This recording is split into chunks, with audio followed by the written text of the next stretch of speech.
I am a partner and creator of a web series at Dinosaur Diorama. We're an independent production company. We focus exclusively on new media, primarily with web series. We also do branded content for advertisers, and we're starting to do games and other things like that.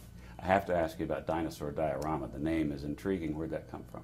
That's actually the only thing that we've ever named that we haven't come up with ourselves, Dinosaur Diorama. That was someone else came up with that name for our group, but we actually really like it. If you think about it, you know, sort of that small stage on the internet sort of reminded us of a diorama, and sort of that same feeling of you're making your own stuff. You can kind of see the seams. It's not perfect, it's not slick, you know, something that you go off and you make for fun in your spare time. And that's we come up with a diorama, so we just kind of like that idea.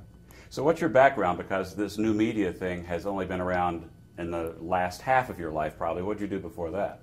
Yeah, I mean, before this whole internet thing started, I was primarily a writer, an actor in college, and decided to more focus on writing and making things. And you know, I started working on independent film as a crew person, as an assistant director, as an editor. And then, you know, in my mid-20s, we kind of got the idea to let's, you know, work on a pilot for television. YouTube had not really even started yet, so we said, okay, well, let's try it and see what happens. Maybe we'll take it around on TV. As we were making it, YouTube kind of launched, and we figured it out, and we realized, all right, well, we can actually keep making this. We had fun. We cast it. We wrote a couple episodes with our friends and just with actors we found, and you know, that ended up being this thing called The Berg, which is a sitcom about hipsters living in Williamsburg, Brooklyn. And it ended up being pretty funny, and the cast was amazing, and so we decided, all right, we're going to keep making this thing. And we put it up online, and within a week of that, you know, the New York Times had written about us, and we started accumulating all this press, and they called us one of the best ideas of the year, which was great, and we sort of had the good luck and the, I guess, good timing to be at the front of what has become this immense sort of entertainment revolution, the web video movement.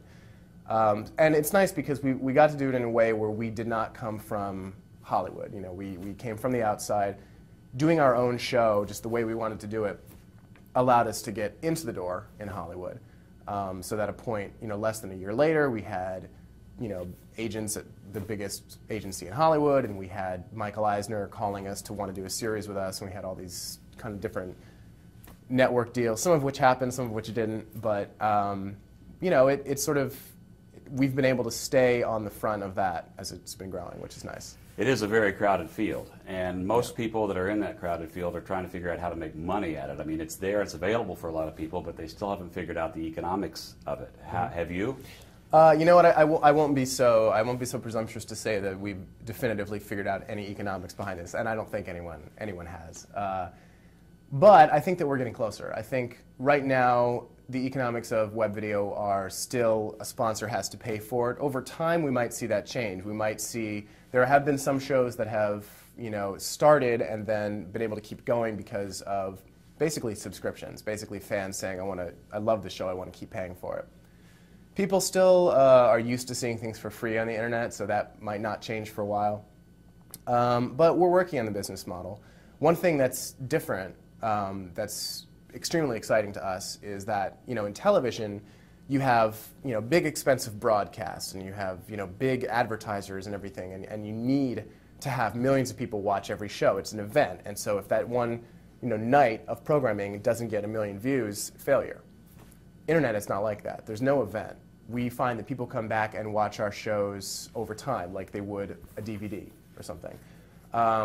And what that also allows us to do is make shows for a smaller audience. We can come up with a business that makes shows for 10,000 people rather than 1 million, which allows us to be a lot more specific, come up with shows that would never be on television. You know, we have a show about the Renaissance Fair, and we have a show about a couple of guys just sitting around in Western Pennsylvania, things that would never see the light of day that maybe a smaller amount of people are more passionate in.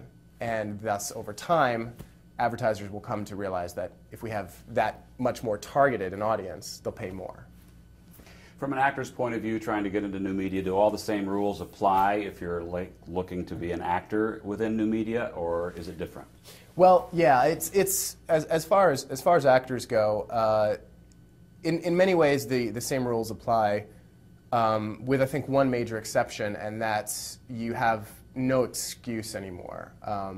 I know so many actors who have, who have just gone and made their own thing because they can, and you really can. And it's not like putting up a play where maybe a couple thousand people will see it over the course of its run, and you put something up and 1 million people could see this thing.